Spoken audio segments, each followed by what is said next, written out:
All right. Hello again, Avengers, and welcome to another exciting episode of Traversing the Veil. Yes, this is one of my homebrew D&D campaigns, my weird, messed up homebrew D&D campaign setting, and the people below me are all cool people. And that's it. Yeah. You don't know me. Announcerments. I have no idea if it's still going on. But earlier today, Iron Mouse and Matthew Mercer and Sea Dog VA and something involving gnomes, I can't remember his name, were playing the kind of Dungeons and Dragons and raising money for the IDF, which is not the Israeli Defense Force. It is the Immunodeficiency Foundation. Nice. So yeah, the last time I checked, because I started to pass out, they had raised over 35 grand in like 6 hours that they were playing, because Iron Mouse and Mercer, and Connor as well. Yeah. But it was really cool. Afterthought ad. Yeah. It was really cool. If they're still doing it, I have no idea if they're still doing it, but if they are, after you're done watching us, because we're super cool and amazing, go support them again, because they're awesome and amazing. And I really, really adore Iron Mouse in general. Her story is fascinating, and the stuff that she's been through and has kind of triumphed over is incredible. And she's adorable. So. Yep. It's also the second time Connor's collaborated with a cast member from Black Butler. Yeah. Matt. So. And of course, we all know about his prank, Sebastian prank calls with J. Michael Tatum. So. Cool stuff going on there. Other tabletop news going on. We are 1 month closer to Daggerheart coming out. Comes out next month. Pre-orders are open right now. I have already gotten my pre-order in. I'm very, very excited about it. They have cards. I like RPGs with cards.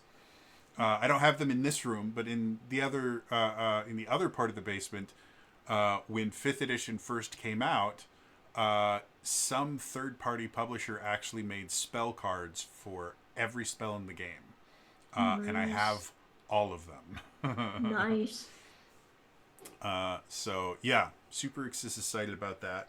Tomorrow, Sam Riegel is going to be running his the first episode of his limited series, which I believe is Wildmount Wildlings. Yep. Which is basically it's the Boy Scouts in Exandria for adults. Is how it's been pitched. I can't off the top of my head. I can't remember seeing Sam DM before. I think he's done it at least once. I just can't think of. Yeah. When he's done I can't remember. Was that the Wendy's? I don't think he did the Wendy's. I think Matt did Wendy's. I still have. I mean, I of course do not have a copy of that game on my computer and watch it every so often because it was the funniest thing they'd ever done. But the actual game is actually based on the campaign that he runs for his kids, which is adorable. Yeah, so that should be really, really cool. I think it's going to be 3 episodes as a series, and then after that, well, he DM'd it. Did he? Yeah. Yep. There's a picture of him. He's DM screen. Yep. And then after that, they're going to be running the Daggerheart limited series, which I'm very, very excited about. Daggerheart has been exciting to me since I first got to mess around with the playtest. So, yeah, cool stuff going on there.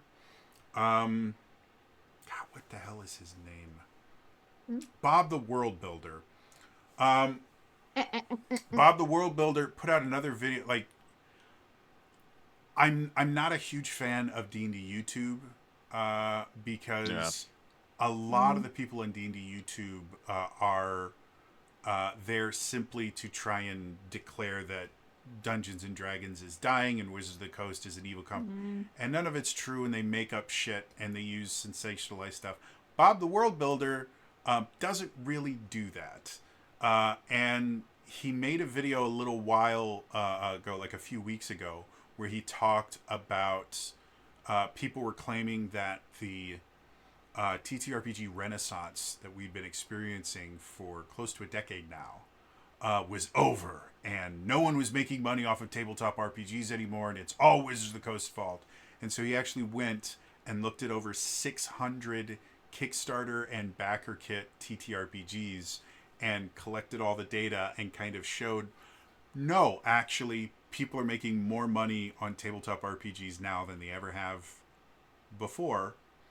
The only thing that we've noticed was there was a decent drop in specifically D&D 5th edition Kickstarters.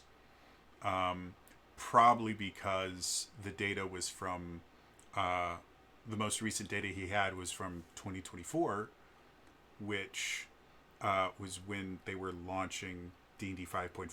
And so no one was making anything and kickstarting things for 5th edition because they're like, well, we don't know what the new version is going to be, and we don't want to release something that immediately people can't use. So he went back and made another video using that data, talking about, okay, well, all we did was we talked about D&D 5th edition and everybody else. Well, do you want to know who everybody else is? And so he's kind of showing what game systems have been the top making money, and it's fascinating. He's very quickly becoming one of my favorite YouTubers because I'm a numbers dude, and apparently so is Bob. So there's a certain, I'm not going to bring their names up here because I'm not, that's not the kind of smoke I want to bring here. There are certain people that's like, you have made it your thing to shit on Wizards of the Coast and look there and just like it's such a horrible thing.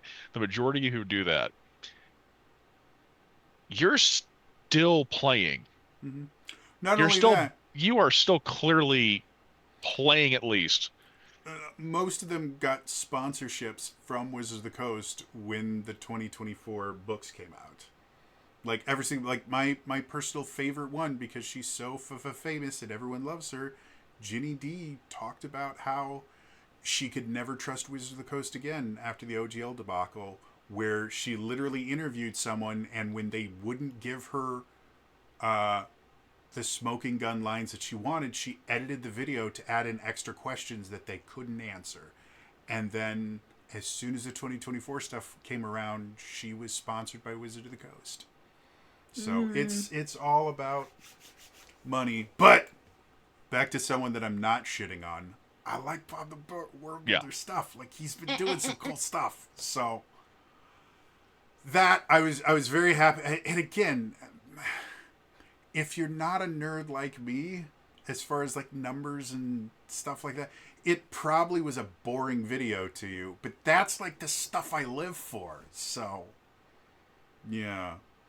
Other tabletop stuff going on. As always, there's a bajillion different Kickstarters going on for everything. There's supposed to be a Phantasy Star TTRPG that originally I thought the Kickstarter was supposed to be like Q1 2025, and they keep kind of pushing it forward. But I'm hoping that Kickstarter is going to happen relatively soon. They're going to be using Esper Genesis as their kind of foundation for it. But if you're not familiar with Phantasy Star, back when like the Super Nintendo got all those cool Final Fantasy games, the Sega Genesis was not really known for JRPGs, but they did get the Phantasy Star series, which are kind of science fiction fantasy JRPGs, and they're wonderful. Nowadays, Phantasy Star has been exclusively action RPGs, specifically Phantasy Star Online 2 is the only current Phantasy Star game that's doing anything right now. But the old school turn-based JRPGs were amazing. So, yeah, I like that. They're very fun.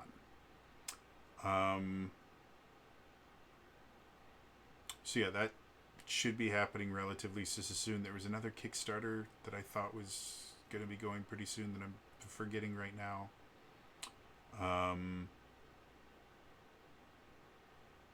Also, friend of the channel and one of my players in my Saturday Zelda game, Kiri Callaghan, amazing, wonderful author,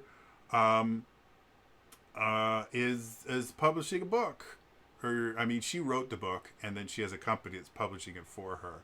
But it comes out in October, and her publisher has finally revealed the new cover, and you can pre-order it. And I don't have the link to the pre-order right now, but just look for what is it?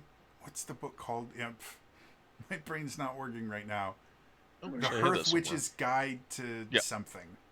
The Hearth Witch's Guide to Magic and Murder.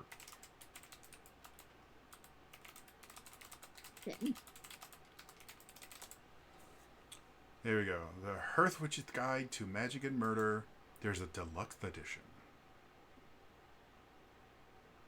So, this is the Barnes and Noble link. You can pre-order. You can. Yeah, you can. Which also does help. Which also does help book sales. Yeah, so you can pre-order it right now. Fun fact: if you want to become a New York Times best-selling author, the way that works is when your book is released, the New York Times polls a bunch of different booksellers, including Barnes and Noble, Amazon, things like that. Your local library.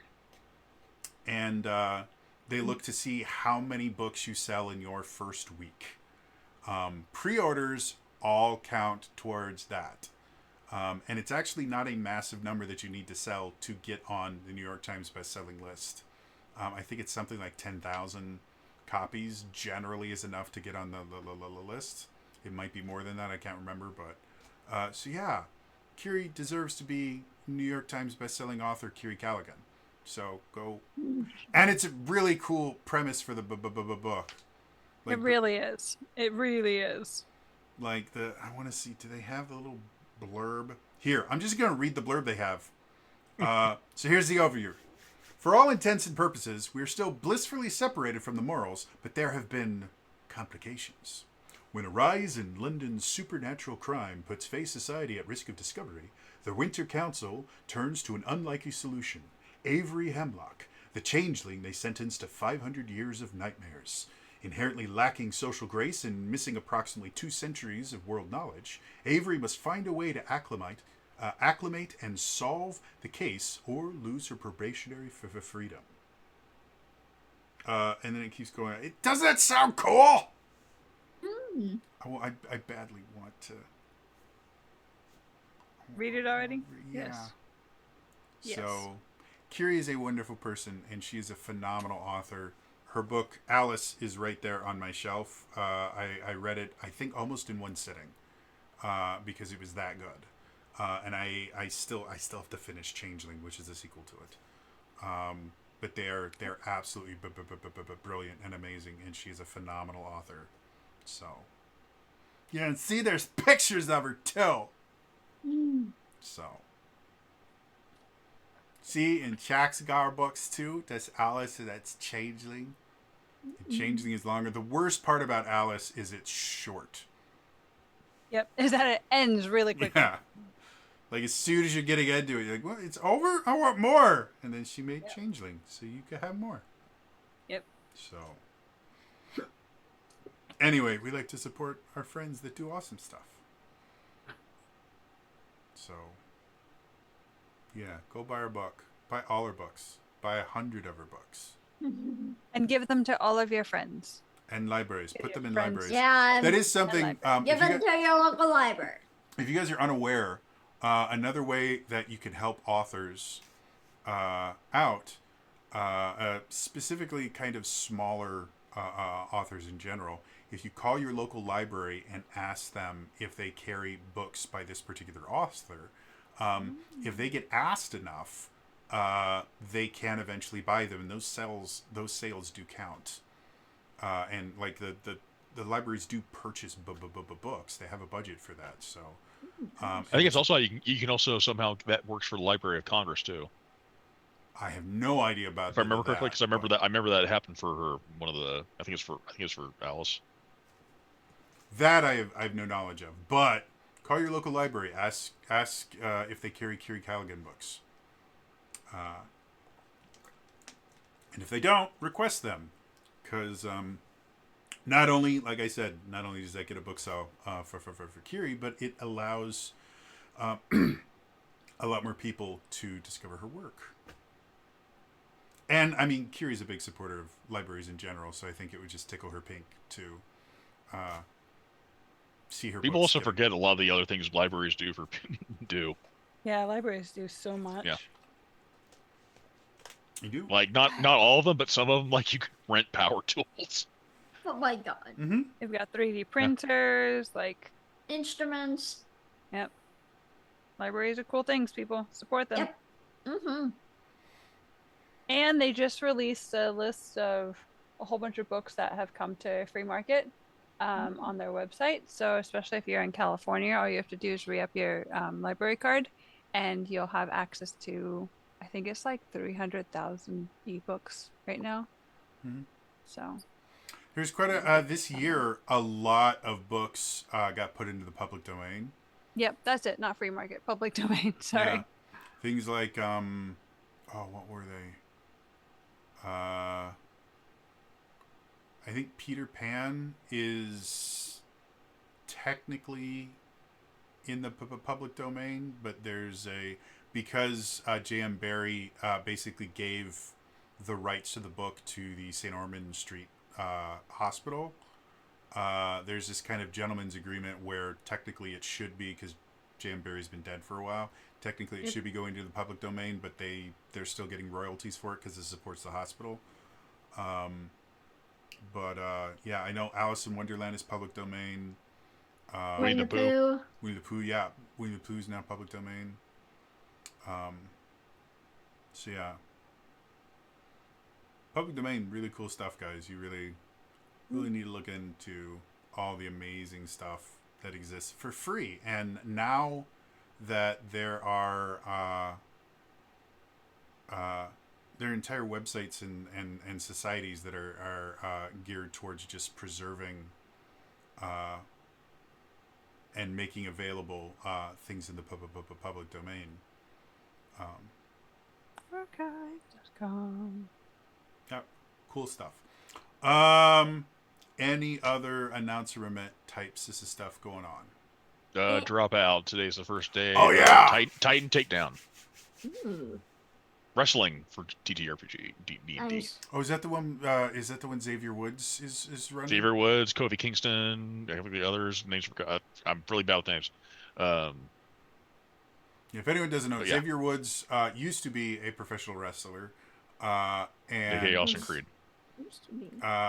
He worked for G4 in the brief period that G4 came back. He has he's worked with Acquisitions Incorporated a lot, and he's very, very big into TTRPGs and stuff like that. And now he is infecting his fellow wrestlers because Yay. that's what you do. So, very cool stuff there.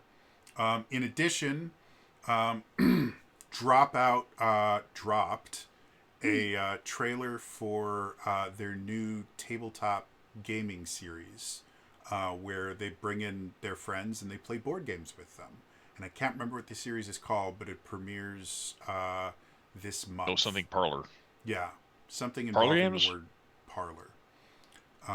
But it gave me strong tabletop vibes. So yeah, and Becca Scott. Parlor room. There we Parlor go. room. And Becca Scott is hosting. And Becca Scott is a wonderful, lovely human being in general.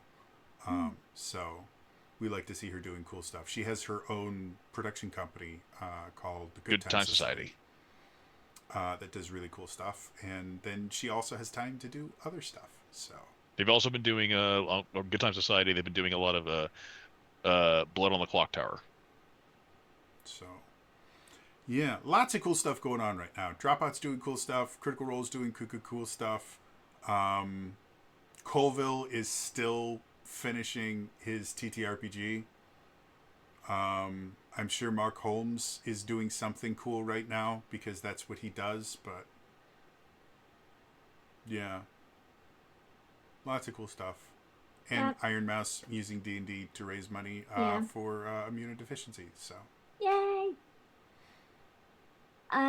It is World Autism Acceptance Month, and today, specifically at this time of recording, is Autism Awareness Day.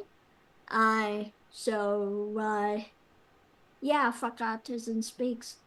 Absolutely 100%. I think that is the greatest statement you could have made. If you know, you know. Yeah. Did you guys ever see? We're going to go on a tangent here because it is so unbelievable that I have to talk about it. There was a play that came out in the UK in the West End that was about this family with a severely autistic child. Was that the one, the puppet? Yeah, I'm getting to that. Fuck. So yeah. The entire play was focusing on the parents and how hard it was for the parents. And the way that they did this was the autistic person in the show was not portrayed by an actor. It was a puppet. And not even like Kermit the Frog here. It was effectively a crash test dummy that they moved around on stage. And Autism Speaks was a huge contributor to it. Like, that was their... Yeah, they were like backers of it. They were like basically They were the produced consultants for that. And it was the most dehumanizing thing I have ever seen. Like, propaganda from a certain World War II power was not this dehumanizing. I mean, they couldn't have been more insulting if their purpose was to make the entire autism community feel like absolute crap. It was the most tone-deaf thing I've ever seen. And it's because Autism Speaks is an autism advocacy group that doesn't actually have any autistic people involved in it whatsoever. Mm-hmm. It is the most mind-boggling thing I have ever heard of. They are a disgusting group. They're just, everything about the group is really, really horrible. So on today, Autism Awareness Day, I think we should all join hands and say, fuck Autism Speaks. Exactly. Dear Lord. There are really wonderful groups that actually have people with autism. I think there's actually a website someone did to like show like, hey, these are good. These are ones like. There's tons of websites like that, and we have parents referencing them all.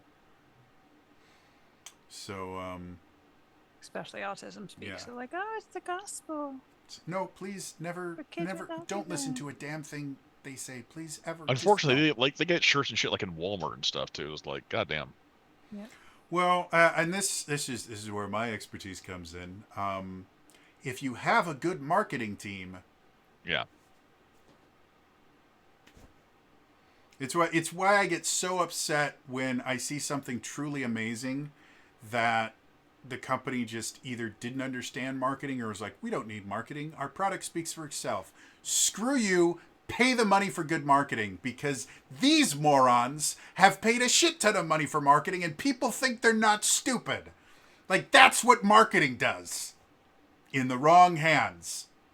Pay for marketing and use it to get your good stuff out there.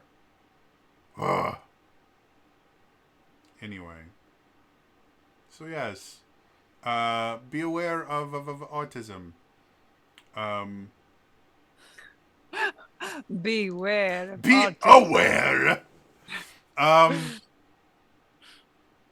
Yeah. Be something.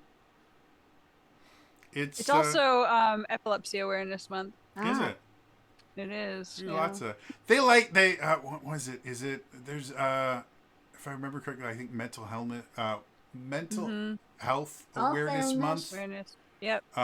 happens the same month as I think it's Pride Month or something like that. June? I think so. It's either June or July, and I always Well, forget Pride about is it.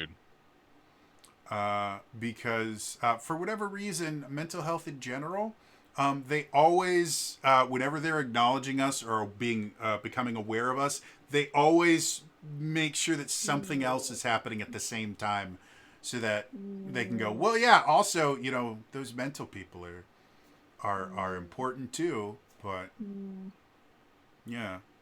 Rude. May is Better Speech and Hearing Month.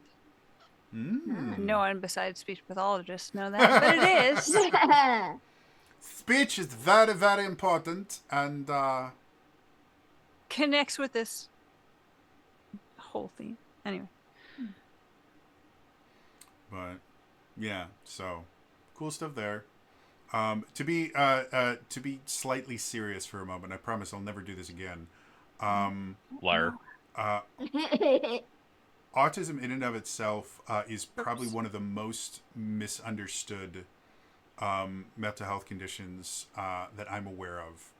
Yeah. And so many people, a lot of the problems that people have with it is because in every depiction we see just about anywhere in media, the only autistic are people with autism that are allowed to exist in the world are either these severely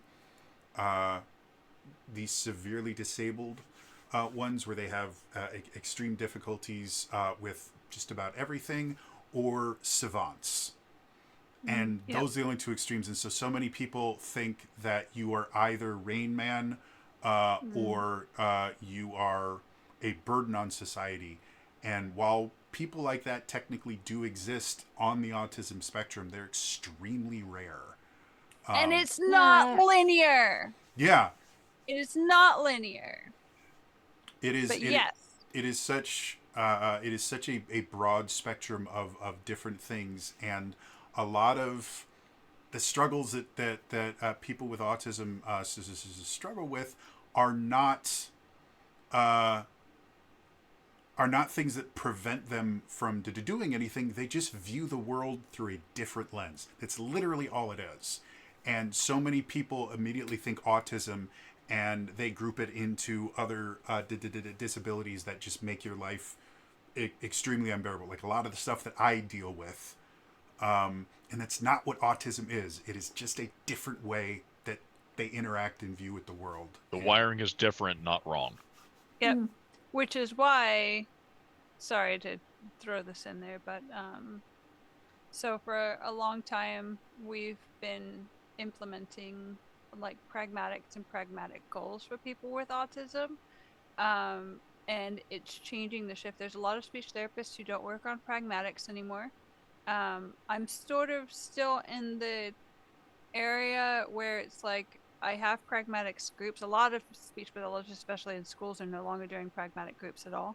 I still do run pragmatic groups, one, because we do two TTRPGs, but two, because it's like instead of teaching them, oh, this is how you should act, it's like, well, this is a toolkit on why there can be communication breakdowns, and just like strategies rather than, oh, you need to maintain eye contact and da, da, da, da, da. Yeah. No. Anyway, sorry. No, yeah. To be blunt, you probably know quite a few people that are somewhere on the autism spectrum, and you had no idea because, again, it's not that they are incapable or they have some difficulty living in the. They just have a different operating system, effectively, and yeah. I've been lucky enough to work with quite a few different people on this spectrum, and they're wonderful. They're amazing, incredibly intelligent. Jody. One of our players here, is on the spectrum, and yeah, it is immensely fun to play with you, and we've known each other now for close Like to a decade. I yeah. think we're getting close to a decade now. Yeah. And yeah, like if you listen to Autism Speaks, the idea that Katie's been playing and dealing with some really abstract, crazy stuff that I put into my D&D games shouldn't be possible according to Autism Speaks, and yet she's probably one of the most creative players I've had in any of my games. So educate yourself. That's the biggest problem with mental disorders in general, is just how misunderstood they are, and autism just is so misunderstood. So just educate yourself. It's not that complex, it's not that complicated, and there are very, very simple ways that neurotypical people can make just minor adjustments to Sorry. can make minor adjustments to how they interact with everyone, that help people that are on the spectrum. It's the same way Double as like empathy. it's the same thing as like using colorblind friendly colors. It's not that you're breaking anything. It's not that people that are colorblind are inferior or have something broken in their bread. The cones and rods in their eyes just work differently. And these minor adjustments that the rest of the population generally can't even detect can make a world of difference. So, yeah. Now I'm going to go back to being silly. So. Okay. Katie, I've spoken over you quite a bit. Did you have anything else you wanted to say? Okay. Anyway, yeah.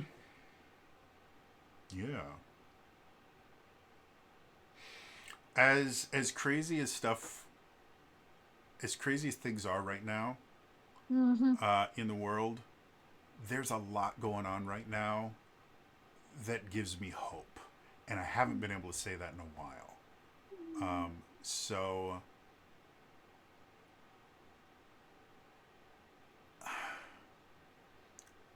when shit hits the fan in the world, like it has been for a while now, understand that there's still good people in the world, and quite a few of them are working their asses off to keep the world going. And the vast majority of these people, you never hear about. They never get a thank you. They never get anything, because their purpose is not to change the world. Their purpose is simply to continue existing. And by doing that and helping other people to continue existing, they change the world. So, yeah, as much as there's bad shit going on right now, there's a lot of good shit going on right now too. And I think we focus way too much on the bad shit, especially bad shit that doesn't actually do anything. We catastrophize and we fixate on what this politician said, or what this entertainer did, or what this YouTuber forgot to do, or this chaos or that chaos, and 99% of it will never affect us. But the dude that buys an extra sandwich at Starbucks and gives it to the guy outside, that can change a life. The world is not as bad as it seems, I promise you. With that, how would you guys like to go to the apocalypse?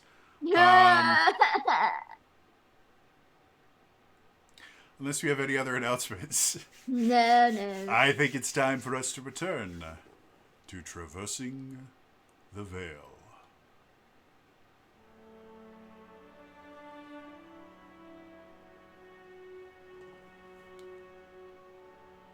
The party has jumped through time yet again.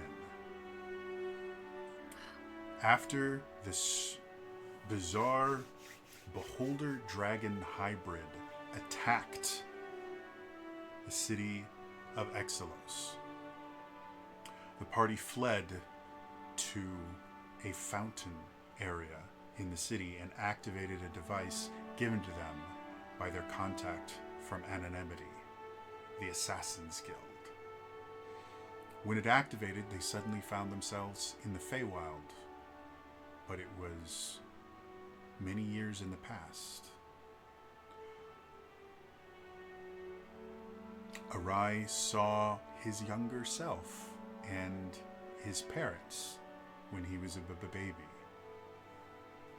The party interacted with them, realized the possibility of contaminating the timeline was too great, decided to leave. But as they were leaving, they suddenly jumped through time again, going hundreds of years into the past, where they were able to save Smegwick's patron from a strange slime creature that, after defeating it, they realized there was a strange beholder-like creature inside it.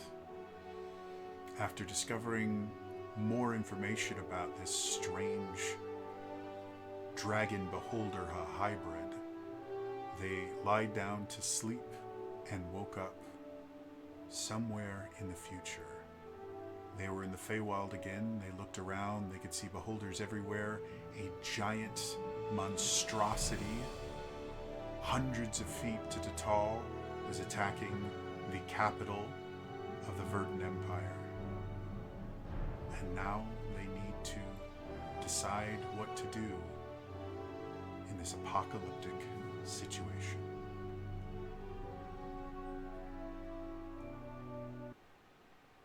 So, Run Well, and scream. I believe the last thing we did, apparently we were, apparently the gatekeeper was talking through Esmiel. I am the Keymaster. Because we've had to cancel a few sessions for various reasons, to refresh my memory. Also, Chax, are you going to join us in Roll20 or no? Oh, yes. Sorry, I pulled up everything else. I figured. I go and I make these amazing soundscapes. I meant to write down what the last thing was Esmiel Zool said, but I didn't. Yeah. Do motherfucker do. So to refresh my memory, the last session we had, you guys went to sleep after learning all that stuff from Tesmanural, and finding out that Corialstrax was, they referred to him as the Scourge of the Elemental Kingdoms. Apparently, ancient dragons trapped him beneath the veil, thinking that the veil would be able to prevent him from coming back because it is a very powerful barrier.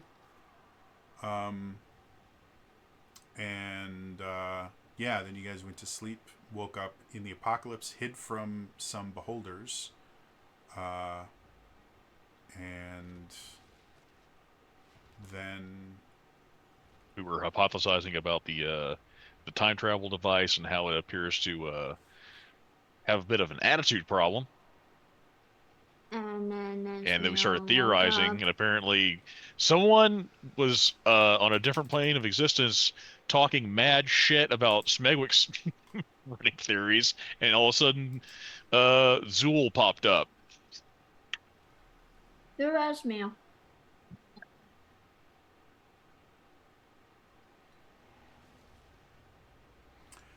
all right. So, when we last played,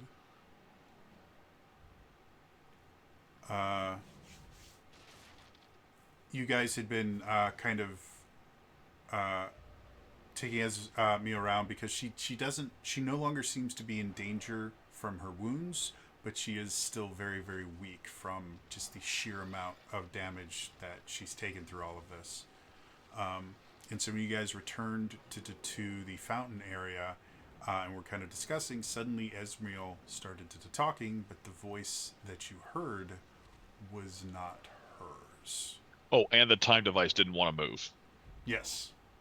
Yeah, she had a moment where she couldn't remember how she knew how to activate the device, and then she fell unconscious and then was taken over. Okay. By yeah. She kept having conversations with other people that weren't there. Mm-hmm. So, you guys are all staring at Esmiel, who is still on the floor, but is kind of sitting upright, and her eyes are open but completely unfocused. And if you look close enough, there seems to be kind of almost a glow behind her pupils. And she just recently, I can't remember what the last thing I said as her was. So if anyone remembers what it was, I'm sure it was impressive. But now this being that seems to be speaking through Esmiel is just kind of staring at all of you. What would y'all like to do? Did we recognize the voice that was speaking through her? Was No. it- Not at all. Yeah, I was supposed to be clear. I just wanted to clarify. That doesn't sound like Corey Alstrax. Oh. Absolutely not. Okay. Oh, okay. It sounds, due to the fact that I have limited ability to modify my voice, it sounds significantly more resonant than Esmiel's voice, but not the kind of almost demonic growl that Corey Alstrax has, despite the fact that they sounded very similar because I have limits. Alright. So, How are you? Have you been taking over her body this whole time? no, I have not been able to. This form is very strong, and she was not quite prepared for what would eventually happen on its own. So, who do we have the pleasure of talking to now? I have had many names over my existence.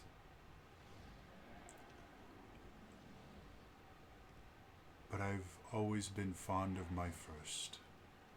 You may call me Melpomene.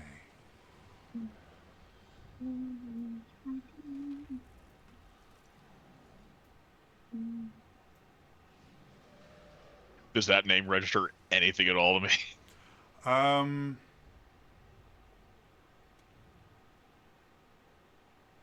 what classes are you again? Warlock Sorcerer. Oh, so, yep, nothing. It's a cool name. Kind of. I guess I Yeah. kind of like look to her eyes, like. Yeah, I probably spelled that very wrong on my notes. Melpomene. Okay. It's Greek, for Okay. anyone wondering. Brain changed that spelling to morpheme. You're close.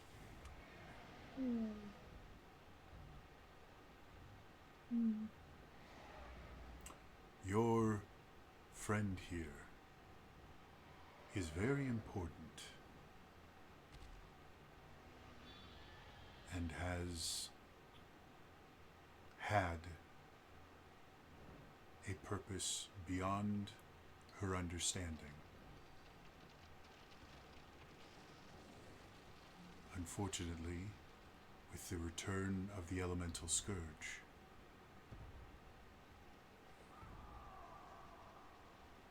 her destiny had to be changed.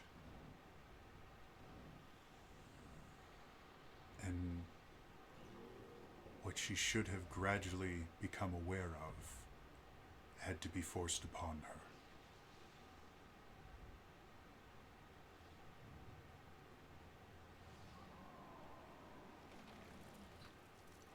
Consent. Mhm.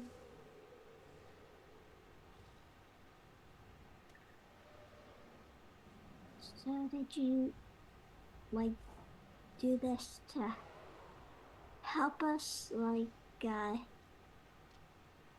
from wherever you are, or? I have always been right here. Mm. Here seems to be questionable. From the moment she was knit in her mother's womb, the one you know as Esmiel was destined for great, great things. Quite literally, the ability to change the world. But mortals must come into this power gradually. When it is given too quickly, it can become a corrupting force. That is partially where Corialstrax came from.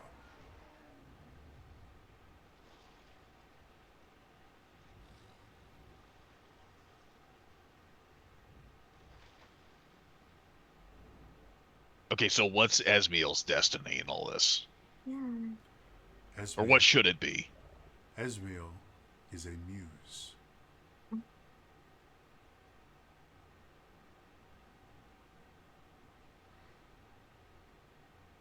For those of us that don't know the context. When the world was new, and the mortal races were first starting to emerge, there were no gods.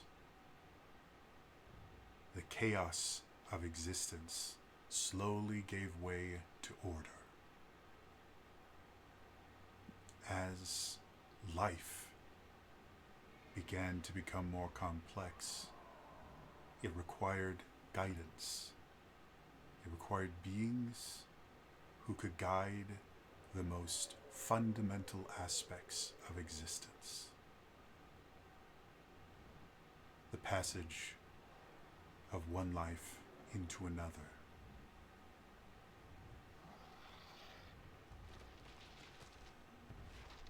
The growth of the natural world. The control of the arcane. All of these systems need a watcher. The Muses were born from chaos, with the express purpose of finding a mortal who could take up this mantle and elevating them, inspiring them to greatness.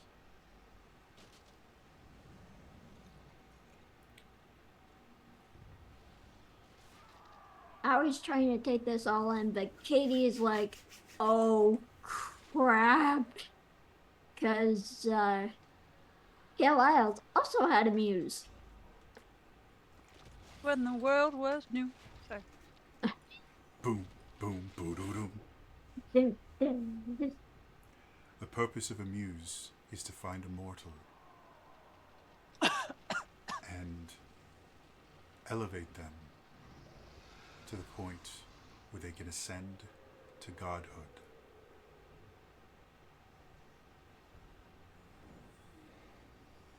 There were 9 of us when we first appeared. We each picked a different mortal to inspire. Mine, my first, was a wonderful, wonderful young woman who cared so deeply about her friends, who were terrified of what was to come next. There were great evils running through the world.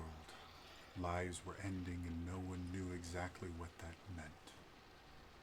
And she realized that that moment before life ends is terrifying. But if they just had someone there, someone that could guide them to the next, that it wasn't so terrifying. And she eventually became who you know as the Dark Lady, the first of the gods.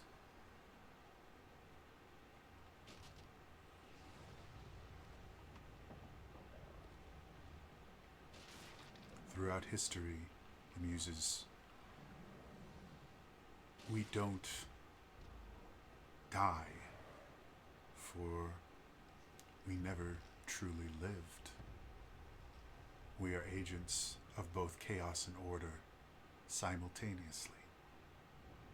But every so often, we attach ourselves to a mortal and give them the ability to see the potential in others. Esmiel was a late bloomer, let's say, but she was well on her way to discovering her purpose before everything that happened.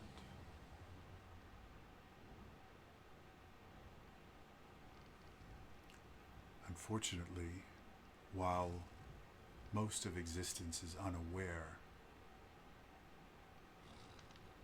of our role in the ascension and creation of the gods, Corialstrax is not. When he first came to power, he discovered a way to detect muses in their unawoken form and started hunting them to use them to fuel his own ascension to godhood. He nearly succeeded until a group of heroes, much like yourselves, allied with dragons to trap him in a place he could no longer touch any of the muses.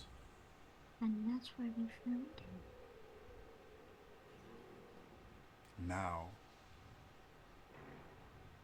he is on the hunt again. It is the reason he attacked Exelos. He could not have cared less about the city, but he could sense an unawakened muse. And he knew if he could simply corrupt them, convince them to awaken the spark of godhood inside him, that would be all he needed to become a truly unstoppable force that would challenge the very gods themselves. He saved her from that fate. Unfortunately, the method of saving her has caused problems. You are all now tied to this device, which has become unstuck in time.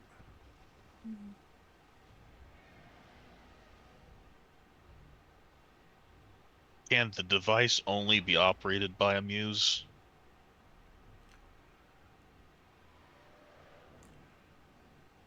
A device can only be operated by a god. Well, that explains a lot. No, that's why he has such an attitude problem. As the muses are directly connected to the gods, some of us thought it would be wise to activate the device, or rather give Esmiel the knowledge to activate it in an attempt to save her. But because she is not a god, the device did not work as intended.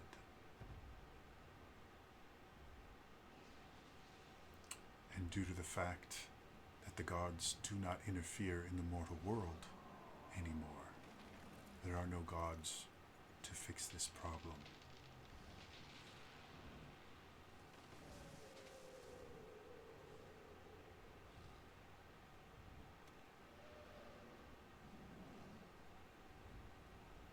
Okay, are there other Yeah. ways to fix the problem?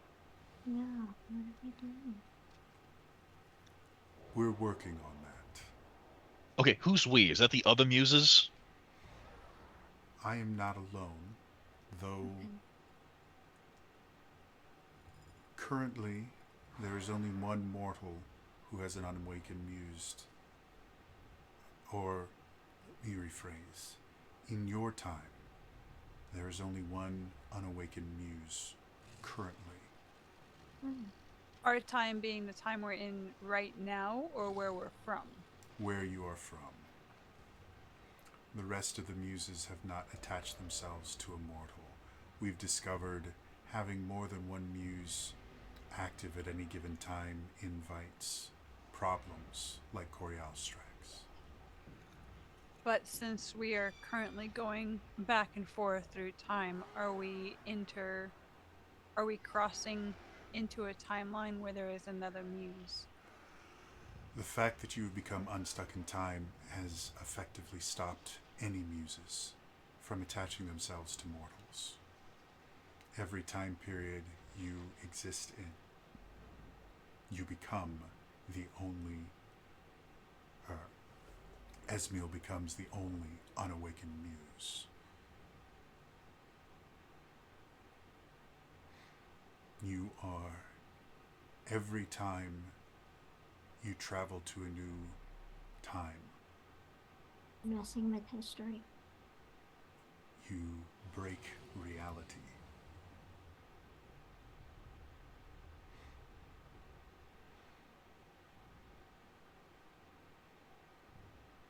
This particular time period is what we refer to as post-muses. We no longer exist by this point. Corial Strax captured all of us, used them to ascend to Oh, godhood. that's the reason why he looks like he does. That is not him. That Huh? is one of the many creatures he created to Oh. enact God. his will.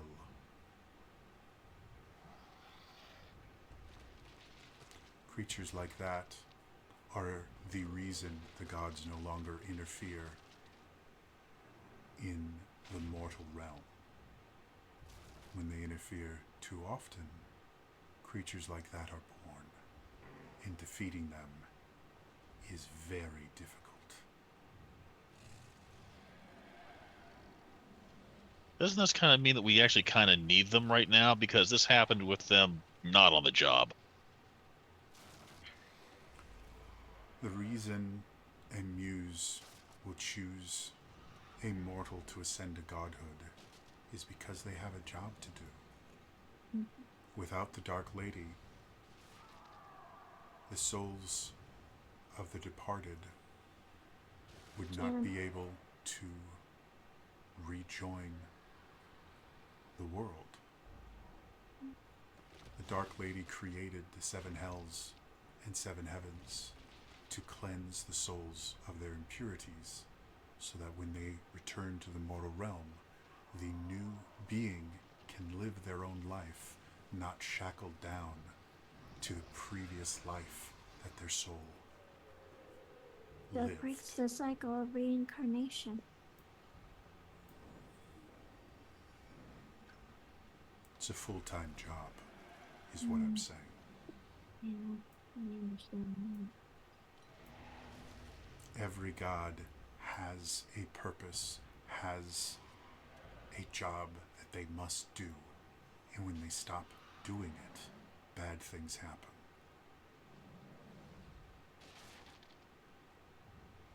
It is not that they do not wish to involve themselves. That is not their purpose. As It's much just as the that they can't mortals right now. may hope for it. It's just that they can't right now, right? At this period in time, all of the gods have abandoned their duties to battle Corial Strax in the realm of the gods. And they are losing badly. Okay, but hopefully the upside is that's our future that's still possible, It changed. not locked in?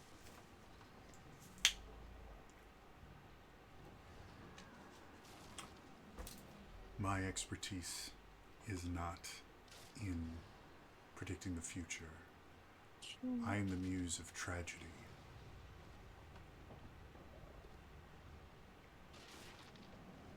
You get that you just telling us that doesn't inspire us with a lot of hope right now, right? My purpose is not to give hope. My purpose is to find the beauty in tragedy and learn from it. Survive from mistakes. No offense intended. I've kind of had my fill with tragedy. I would really like to be on the upswing right now. And as you say that, you watch as her eyes kind of flicker and her head lolls for a little bit, and she kind of blinks and then looks at all of you. Sorry, Oh, I must have faded for a moment there. yeah. Hey, were you aware of anything just now? Was it like a kind of a dream state, or did you just black out? I'm sorry? Okay, blackout. Okay, cool. Have we decided where we're going? Because this looks like a very, very bad place to be. Oh yeah. Yep. And we just keep finding out new, really helpful information. Yeah. Uh, Who are you talking to? uh, someone who is speaking through you. uh, Rai, darling. Um, I believe your goblin friend here might not be 100% in their own mind. I would point out a little while ago you were having conversations with people that we didn't see.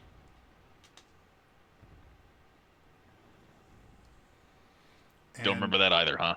she kind of turns closer to you, Rai, and go, has he always been this strange? And I just simply didn't notice. And Uri kind of leans towards her and like kind of does a half hug.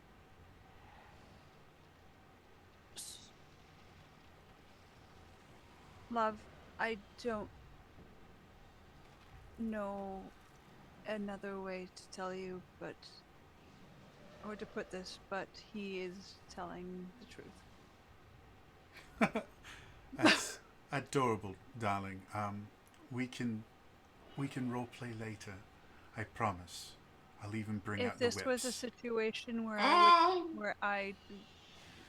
this is a situation where I'm not kidding or role playing. I am not serious very often. I'm serious right now, Ismail. I just want to point out the track record. I'm not trying to like be all about that, but like, have you noticed every time I've said something and you go, no, no, that's not possible? What's happened after that? We've got bad. All this is beside the point. We need a plan. Yeah, that is true. Okay, I don't like. I'm scared if we drop too much info on you right now, we might break your brain. Yeah. Um, long Yeah. story short, most abbreviated version. We are really far in the future right now. Um, right now you're our best bet on getting that device to work, and it's pretty much assured no one else can. Mm. We're hopping through time, and maybe if we hop through the right way, we might be able to fix this. Because if we don't, Corialstrax becomes a bad god. He's a naughty god right now. Yeah. Lovely. You happen to be a messenger for a god. I guess Not the one I would fit with you. Definitely would be the god of beauty and lust. I guess I should get to work then. And she starts to stand up and Arai, Well, let's take your knowing her time. the best, you instantly watch as her knees just buckle as she starts to put weight on them. I'm still holding her, so I'm. It was rather unpleasant. Tall, dark, and handsome. Might you be able to move me closer to this device I apparently am an expert in? He scoops her up into a princess carry and walks her over towards it. I should get hurt like this more often. We can roleplay it at any time. She looks at it, she goes, that's different. Sure, When we've did done these DMs on the symbols stress before? Oh, appear on the device? Do you all know? Huh? does it look any different to us? Not at all. Okay. Because I remember I think according to you said there were no symbols. There are none. Okay, so it's only visible to her. You're seeing things we don't see. No, Yeah, but they're, This is smooth. This is smooth, right? no, they're to right me. here, and you watch as she traces out, and Arai, or not Arai, I'm sorry, Aoi, you watch as she traces out draconic numerals. Okay. Well, I know that so- too. Yeah. Oh, and okay, so anyone that speaks draconic, they're Spitwit knows. they're very, very ancient draconic numerals, but they're, blatantly, obviously, draconic numerals. Okay. like draconic Roman So- numerals. Effectively, yeah. Yeah, so Probably what pattern? closer to kind of like cuneiform than Roman numerals, but okay, so is she doing them in a specific pattern? yeah, I mean, just a list of numerals. Uh-huh. 8, 6, 7, 5, 3. After that, she writes "Eat at Phil's." Your ad here. She goes. Do you want cheap viewers?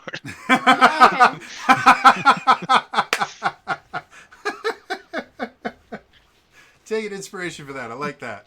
Thank you. She goes, you honestly don't see them. They're glowing bright green. What, a slight question. When I Sorry. did detect magic, did I see symbols? No. Okay. You just saw this, again, kind of radiation of something The that didn't make amorphic, sense. Yeah. magic, non-magic, all school and no school at the same time kind of Yevers. situation. Okay. Okay. Okay, Yeah. yes, my Mike was right. This is something only you can do to help get us out of here. This is Don't get me starting- wrong. I understand you're doing draconic things right now, but we don't see anything. This is making my head hurt. You're Okay, going let's past please us take a minute. now. The last thing we need is for you to pass out again. I speak draconic. I don't recognize these symbols, so they can't be draconic. Well, you're doing like ancient draconic Very numerals. ancient. Well, who the hell knows ancient draconic anymore? There's a reason it's ancient. I mean, If I was mostly the modern draconic, but if I tell you what they look like, can you translate them? Okay. Great. I'll get out the journal. I'll start. Yeah. And so she takes the journal out of your hand and just starts writing symbols down. Why don't both you and Aoi make me intelligence history checks? Okay.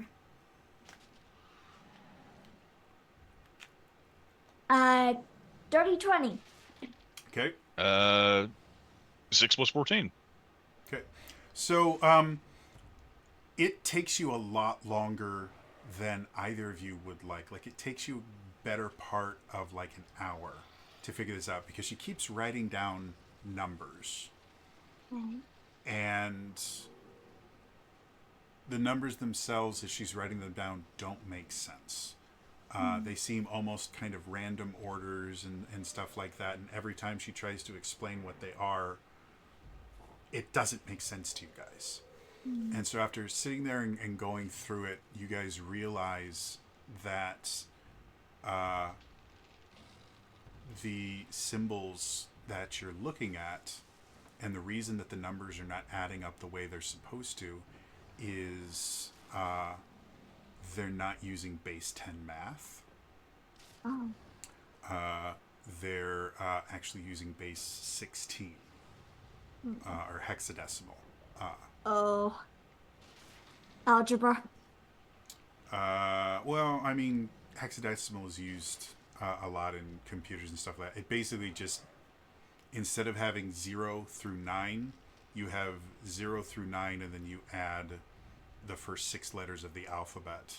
Oh, So okay. it's the base of the math is before you go to the next kind of holding place, you Okay. go 16 numbers instead of 10 numbers. Like Okay. base 10 or decimalized stuff. Each position has 10 different values it could possibly be. In hexadecimal, it's 16.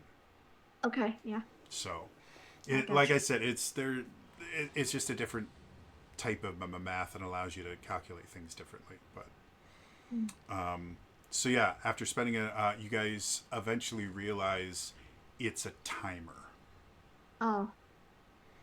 And as far as you guys can tell, you have roughly about 2.5 days before the timer reaches 0. Is it like a recharge or?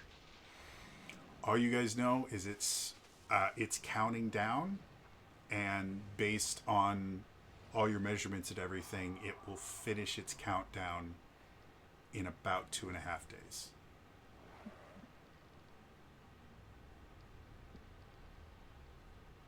Would we know if this is a good thing or like a bad thing? Like whether it'll finish its recharge period or just plain old self-destruct? Yeah, nothing. It's literally you just saw a timer.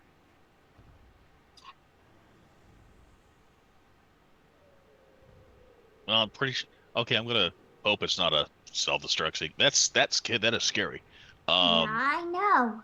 um, it, the way the math is that you're working out, if I'm Yeah. this give me a friggin' headache. But if I get the base just down, Mm. we think that's a countdown. Yeah, count that as something. Hopefully to when we can leave. Yeah. Or our next jump. Oh, that's lovely. How much time do we have? 2.5 days. 2 days. About that, more or less. Well, Can you move that device? We couldn't move it. Yeah. uh, let me see. And she puts her hands on it, and she instantly goes limp in your arms, Arai. Uh-oh. Oh, Oh boy. Was she able to move it at all? No, but when she made physical contact with it, she just was out. went limp. Okay. So is So it it takes like 30 seconds for her to kind of regain consciousness. That was unpleasant. so I just want to clarify. Does Smegwick think that happened because she touched it or because she exerted herself?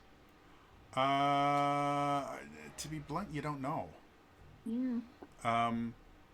There's such a limited amount of information that you have, and it happened real fast. So if you want to run experiments, you could learn more, but it would involve her doing it multiple times. Yeah, Well, yeah. I don't want to risk the chance of it getting worse. So she Yeah, looks yeah. up at Orion and goes, you know, I keep waking up in your arms. Starting to think you're trying to tell me something. Woken up in my arms quite more frequently than this. Yes, but it just seems that every time I've woken up recently has been in your arms, so... Yeah, there has been a lot of She looks around and she looks back at you. What are they doing here? What do they look like? Your goblin friend and your slightly adorable dragonborn. Oh, Hey, look, I'm not trying to yuck a yum, but don't include us in your sample platter. And then you watch as she blinks a little bit. Sorry, you wanted me to move it, right? That's what we were doing? Arise Mm, moved her away from the device. Like, as soon as she went limp, she pulled her away. Yeah. Not Well, far, if but you want me to move it, I'm going to have to get closer. When you touched it, you went unconscious, so. yeah, I hate to do that. Like, could I just suggest, if I may, just suggest, don't try and just give it a boop. Just do that first. You almost passed out again. In the history of my life, I have never booped anything. Well, it's first time for everything. And I'd she rather looks that at than you have an Arai, aneurysm. and she goes, "Shut your mouth." Arai, would you be kind enough to bring me within booping distance?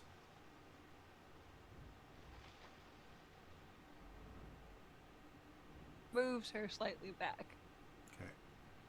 So she reaches out. Oh, if I may, just little cautionary. Give me 10 minutes, and he's gonna do this real quick, and he's gonna do the detect magic again. Okay. Because he just occurred to him, it's like, because he sees this now, and now it's just like, we kind of need all the information we can get. And it's just like, by the way, this is what I see when I had this up, and I will describe this to her just for context. Mm-hmm. It seems to be a little bit different for you. That would actually explain a little bit. Kind of looks to her eyes, like that would kind of explain why it's a little bit different for her than the rest of us. Um, so if you want to just Booping, and as she touches it, again, what you visualize thus far is there's this kind of connection with the device going directly from her to the device.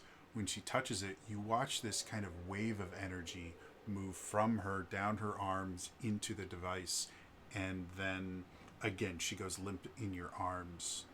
Not quite as fast as she did before, but as soon as she puts her finger on the device, you feel her muscles start to slacken, and within about 5 seconds, she's out.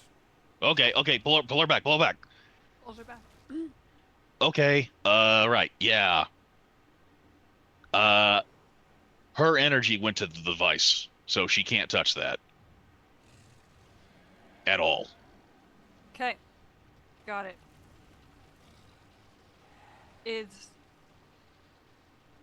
She touched it for longer this time? Well, the intent was for her to touch it, was to just go like that. So I don't know. Did her hand lock up and touch it longer than we all thought, than we all intended? Well, when she touched it, she left her finger there for about 5 seconds until it dropped. So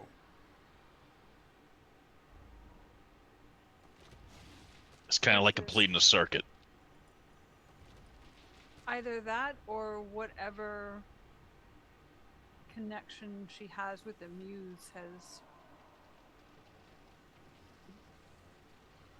essentially is being drained out to the device, thus exhausting her until it can be refilled. Does that make sense? as you're saying this, you start feeling one of your arms feels kind of damp. And as you kind of look, you can see a red stain started to form on one of your arms. Oh no. Oh shit, she popped the stitch again. Oh. Alright, puts her, looks for a clean area and kind of puts her down and starts trying to find out where the red is coming from. So looking around, you can see she has a wound that had closed relatively recently, and it had basically completely healed after the druid magic and everything else, and now looked relatively fresh. Oh no. Is she going through time? Well, she's gone through time with us every time. Yeah. We've jumped a couple times. But when she came back too, she asked why you guys were here.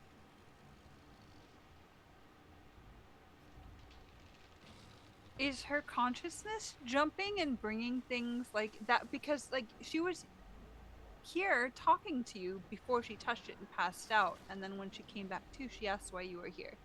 Oh. Well, I think it was like she kind of like when Mel took her over, she didn't realize. So I think for her, it's kind of like hitting the stop button. But she was talking to you prior to the stop button. Like more of a rewind button? Well, technically other people were talking to her. Yeah. Yes, but I'm specifically saying right now, when you guys were talking to her, she touched it, passed out, then asked why you guys were here once she woke up again. Oh. So just as she was seeing people who weren't here before or that we couldn't see, is she going through when she's unconscious or while she's apparently touching this, is she going through Time. Well, for me, I was kind of like I was under the impression that like 1 minute she touched that thing, and we kind of it's like 1 minute she's talking to us, and then the next second we've changed positions. So I don't. But that doesn't explain why she would ask why you guys were here, and it also doesn't explain why her wound is fresh. If it was something to do because this wound had healed. Mm. And by the way, Araya is like bandaging this while Yeah. we're talking. Yeah. Okay, good. Like we're just talking over her, she's bleeding out. Yeah. It's just this large pool of red there, and you're just oh shit. Does anyone smell copper?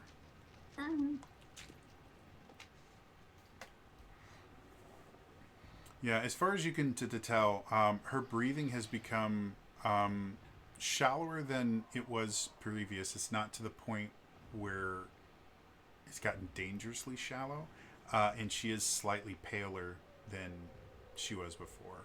But you're able to kind of bind the wound relatively quickly, and other than, the act of binding it requires putting pressure on it, which she didn't seem to enjoy.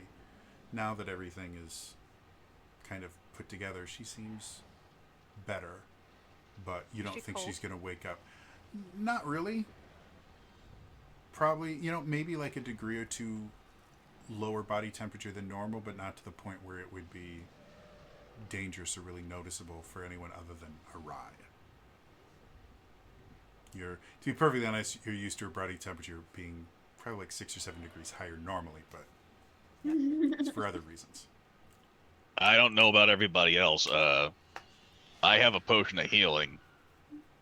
Does that look like that would help her situation? I mean, it's a physical wound, and that's literally what potions of healing are designed to deal with. So yeah, probably if she can stay conscious enough to take it.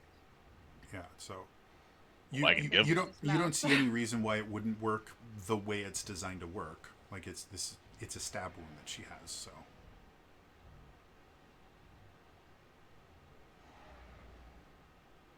also checking too. Like I'm not above giving it to her. Like I'll give it to. Like, does anyone else have one too, or is this the only one we got? Let me check. I don't think I do. I think Crexney was holding a lot of them.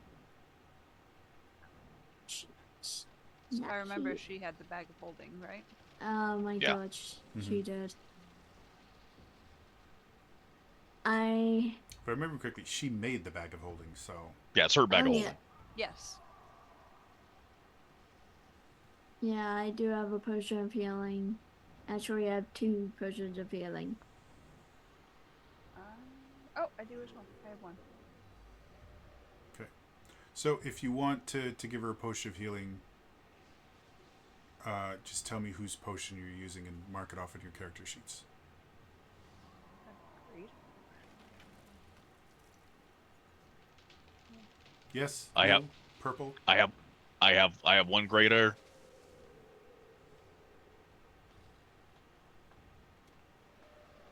I'll put it this way. Everyone's real quiet. Sorry, I was reading.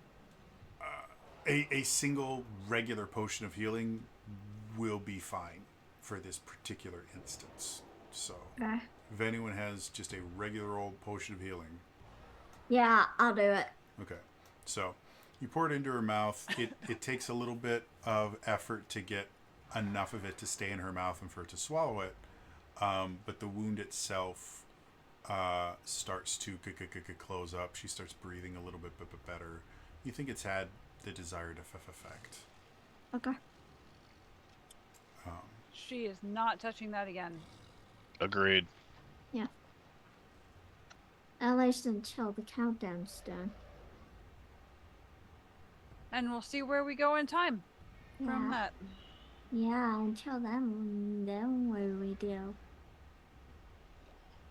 Now, Smegwick had an understanding like the device had a bit of an attitude problem. Was how you described it. So Smegwick's going to be like, great trickster. He's actually going to address the device kind of like, hey, think we got kind of off to the wrong foot. Not trying to fiddle with anything. Could we please be allowed to move you?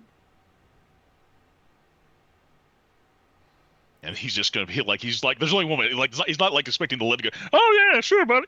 He's like, he's just going to put this hand on the side of the box and like, really bad for everyone if she can't move you and we have to not be out in the open like this.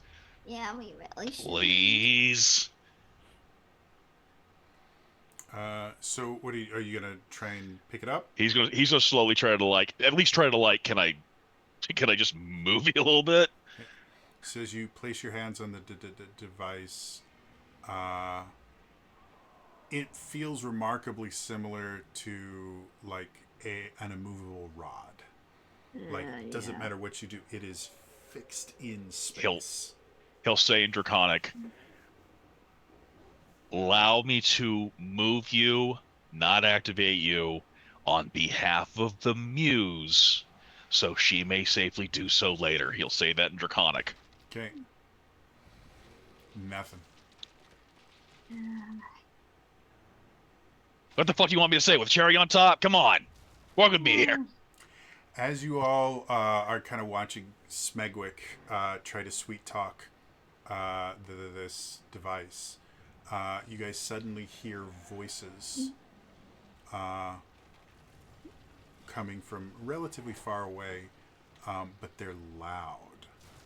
Oh, what fresh hell is this? And it takes you a few moments to realize why it is they're so loud, because you don't hear like strife or conflict in the voices. They're just very, very loud. And a couple moments pass until you realize someone is basically kind of calling out almost rhythmically as they are walking through the forest. But they're far enough away that you can't pick out specifically what they're saying. Should we, like, and pick up Ismail and, like, move closer to the sound? It's up to you guys. It's coming from the Probably south. Does it sound like the rhythmic calling, like they're trying to call out someone's name to find things? Like, I was curious about the language. Roll me insight checks, both of you guys. Okay.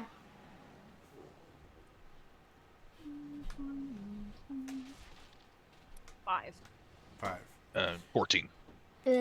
So Arai, you are very fixated on Esmiel just getting better, and so you're having a hard time concentrating on anything that's not Esmiel.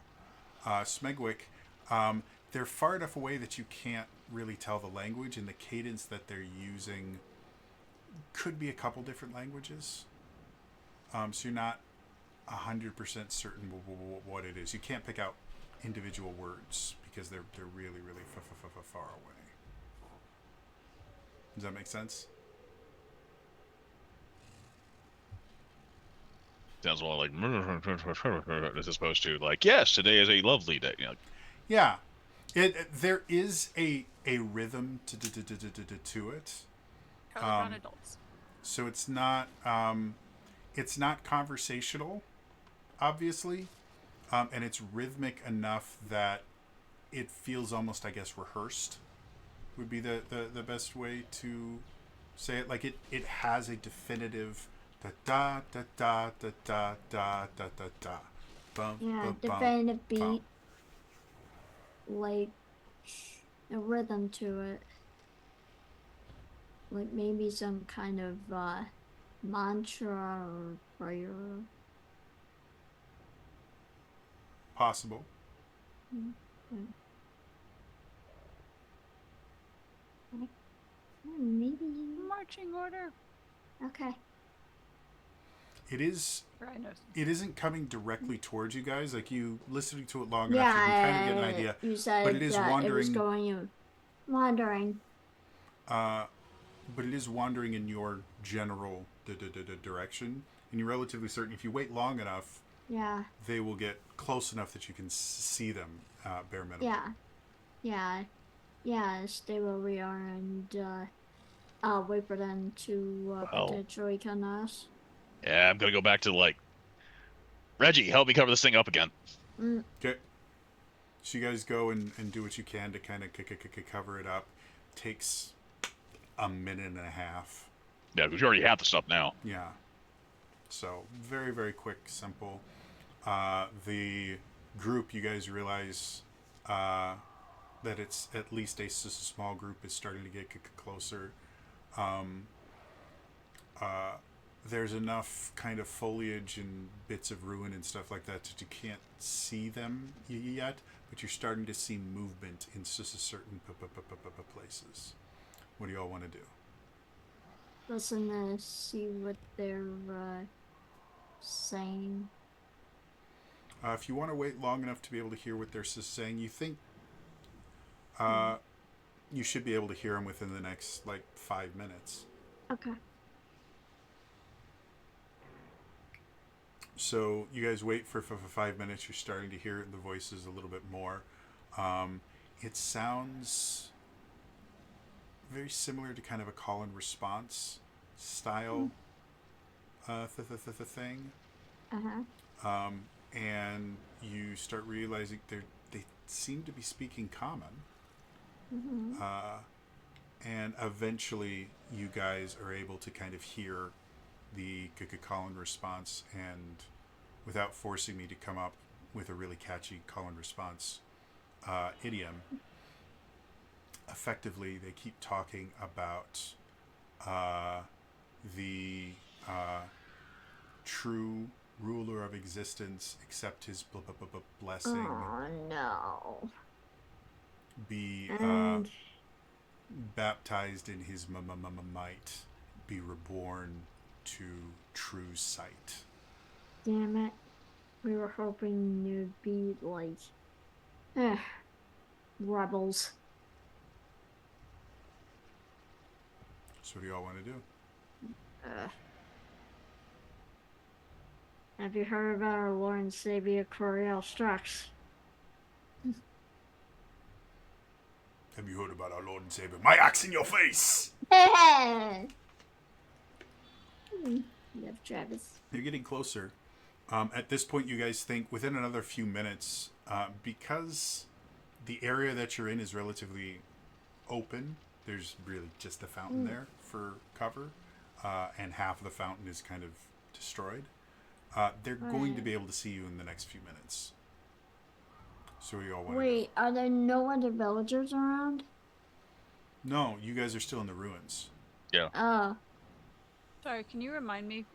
Were we teleported back to the ruins, or do the ruins follow us?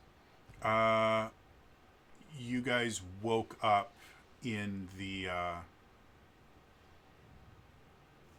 fountain area because you were asleep when this teleportation happened. No. So I went down. That's right. Okay, thank you.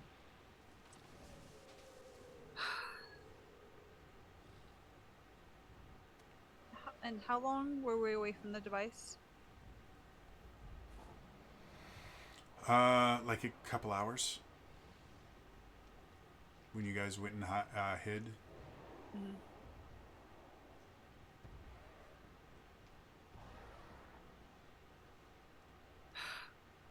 At this point, we can either try and hide, or we can just like and fuck around and find out.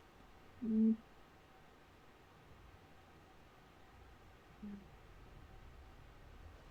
I do like fucking around, but they don't seem like the kind who would. uh,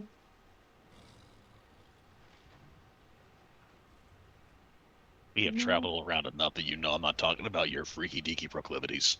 yeah. I wasn't talking about that either. Nah. Now's not the time.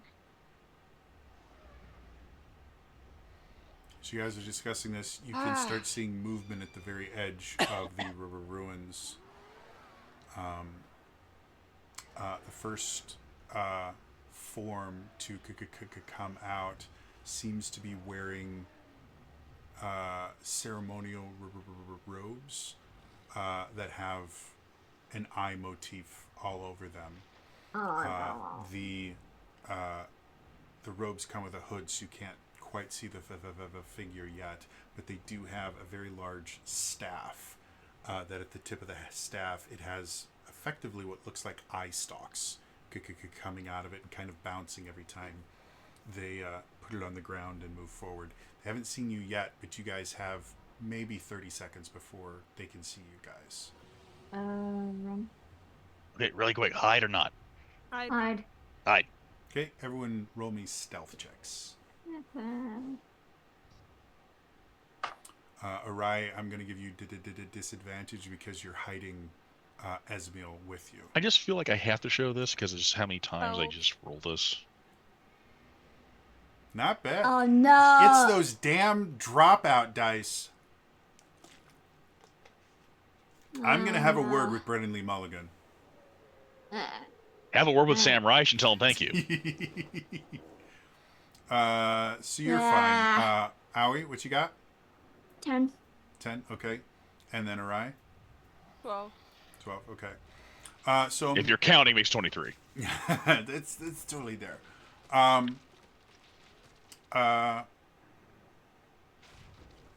Let's do it this way. Crap. Swear to God, if you say even odd. Owie, choose even or odd. Mother! Damn it. Even. All right. So as you guys can see these people coming, you realize, okay, we need to move. And because of the kind of wide open space and the limited amount of time that you guys have, you effectively just kind of shuffle you guys self around to the other side of the fountain and go prone.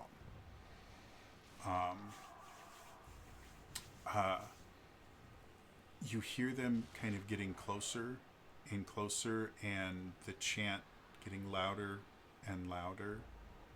And just when you think that they're going to be close enough to see you, starts getting softer, ever so slightly. Keeps going. You think they walked right past you.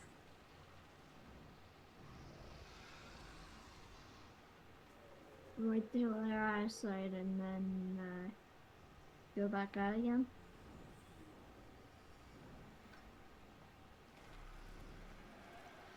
Takes about 15 minutes for them to get far enough away that you can't hear the chanting anymore. What do y'all want to do? Jeez. If it's possible, we're going to be away from, or we can be away from this for at least a couple of hours. Let's get out of the clearing. Yeah. You guys can still go back to that kind of basement you found before if you want. Oh yeah, the wine cellar. Yeah. The really bad smelling wine cellar. Well, the vinegar smelling wine cellar. Some people enjoy the scent of vinegar.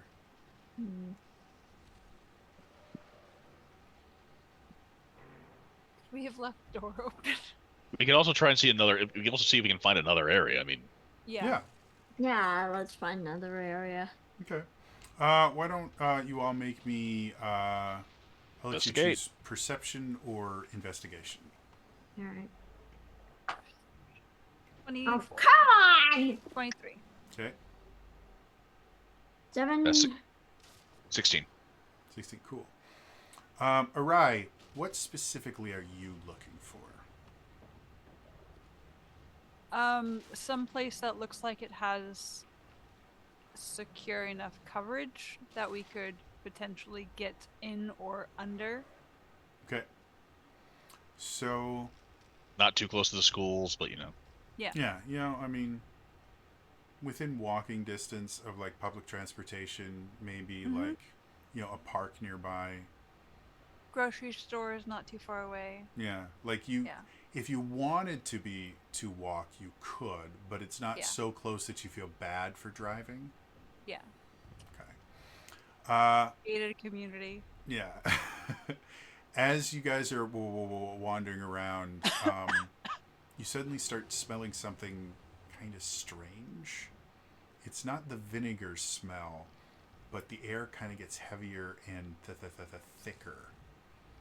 And you're just having a hard time, like the air itself smells dirty.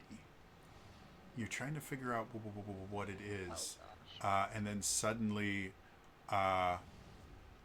you see the remnants of the chicken restaurant.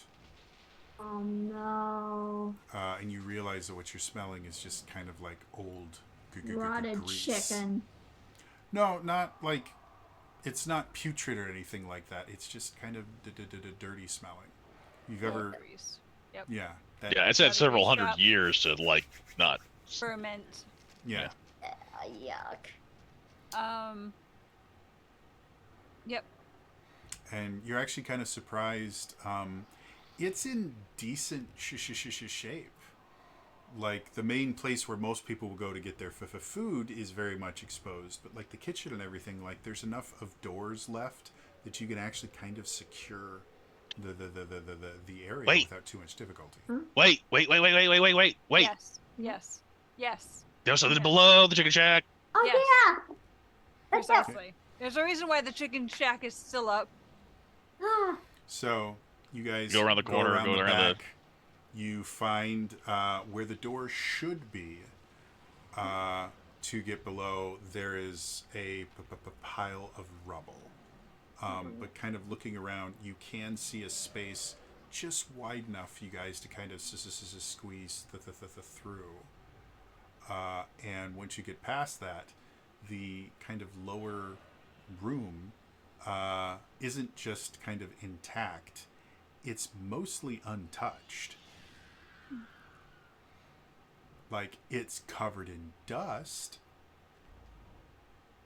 but it doesn't look that different from how you remember it when you first got hired in here. Like, the tables are still there. Most of the chairs are still there, though some of them are broken. Just for clarification, is this an anonymity den, or just like a rogue's den in general? It's just a rogue's den in general. Anonymity outside of who's you? What's it? Outside of Abia, they don't. Anonymity specifically doesn't generally have quote unquote dens. They have safe houses every so often, but outside of Abia, assassins don't tend to congregate.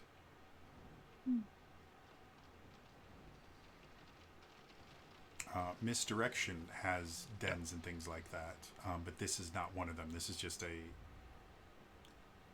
a place where bad people go to do bad things, or get hired to do bad things. I knew exactly where you were going, Chex.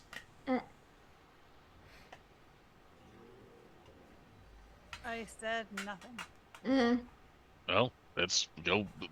I'm investigating. Yeah. It's like I said, it's remarkably intact. You think that the rubble and everything basically made people kind of, because it was already kind of difficult to find this particular door. Yeah. And with all the rubble and everything, you think that just nothing, like creatures can't get in here, nothing's actually been in here. Is there any skeletons? As you can see, like I said, mostly you just see like a decent level of dust. Yeah, I. I'm looking for secret shit. This is a rogue's den. Oh yeah. Arai's gonna find some place to lay his nail down. You can find a booth that I'll use prestidigitation, clean up the dust. Perfect. So, yeah, looking around again, because this particular place was meant to be a place where people that don't trust each other meet. There really aren't any secrets here. The entire purpose of this place was to give people a neutral place where it was very difficult to hide things from other people. So everything is out in the open. There aren't any kind of trick walls or anything like that. Even like the countertops and stuff like that, there are slats in them. Like for the bar, there are slats in the bar so you can see what's on the other side of it. It's a very open place.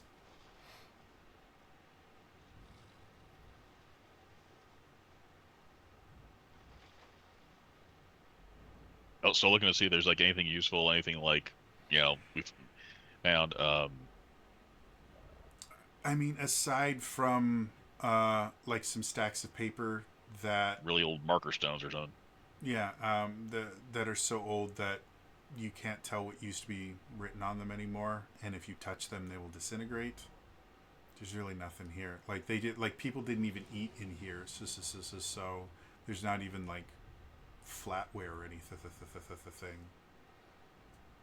You know what? At least this time they offered me the best as opposed to the cheapest. Like I appreciate that.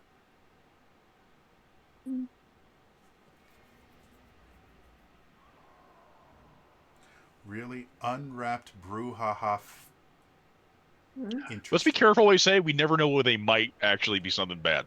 Yeah, that's why I stopped at the very end. Yeah. I'm like, I know what brouhaha is. Not sure about that. Found out apparently the first boss in The Legend of Zelda: A Link to the Past is called Armos. Yeah, that's right. Apparently in, I think it's Portuguese or Spanish, one of them. Apparently that is a naughty word, and Automod used to stop you from using that particular phrase. It would instantly catch it if you typed Armos.